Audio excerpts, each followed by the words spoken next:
संपूर्ण देवताओं ने एक समय सब लोगों पर अनुग्रह करने की इच्छा से भगवान शंकर से प्रार्थना की। भगवान, समस्त पापों से भरे हुए इस कलिकाल में कोई एक दिन ऐसा बताइए जो वर्ष भर के पापों की शुद्धि कर सके, जिस दिन आपकी पूजा करके मनुष्य सब पापों से शुद्ध हो सकें, जिससे उनका किया हुआ होम दान आदि हम लोगों को प्राप्त हो। क्योंकि कलिकाल में अशुद्ध मनुष्यों के द्वारा दी हुई कोई भी वस्तु हमें प्राप्त नहीं हो पाती है। भगवान शिव ने कहा, देवेश्वरों, माघ मास के कृष्ण पक्ष की चतुर्दशी को रात के समय मनुष्यों के वर्ष भर के पाप को शुद्ध करने के लिए भूतल के समस्त चल अचल शिवलिंगों में मैं स्वयं संक्रमण करूंगा। जो मनुष्य उस रात में निम्नांकित मंत्रों द्वारा मेरी पूजा करेगा वह पाप रहित हो जाएगा। भगवान शंकर ने 5 मंत्र बताए।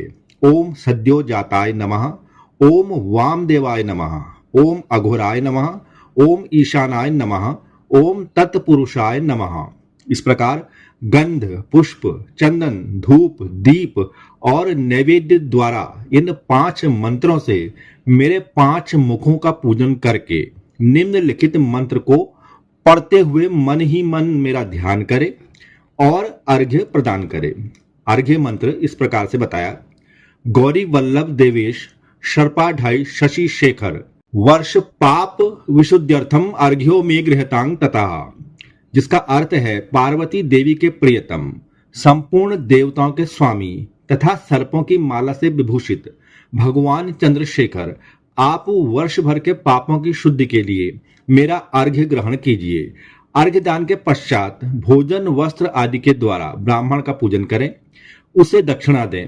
मंदिर में बैठकर धार्मिक उपाख्यान, कथा और शिव महिमा सुने।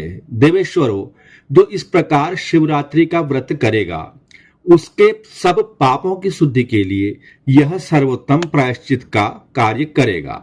नरश्रेष्ठ, यह सुनकर सब देवता भगवान चंद्रशेखर को प्रणाम करके अपने अपने उत्तम स्थानों पर चले गए और वहां से उन्होंने शिवरात्रि व्रत का पालन करने के लिए और लोगों को समझाने तथा उपदेश देने के निमित्त मुनि श्रेष्ठ देवर्षि नारद जी को भेजा। नारद जी ने भूतल पर पधार कर सब लोगों को शिवरात्रि के व्रत की महिमा सुनाई। जो अपने लिए ऐश्वर्य एवं कल्याण की इच्छा करे उसे प्रयत्न पूर्वक शिवरात्रि का व्रत करना चाहिए।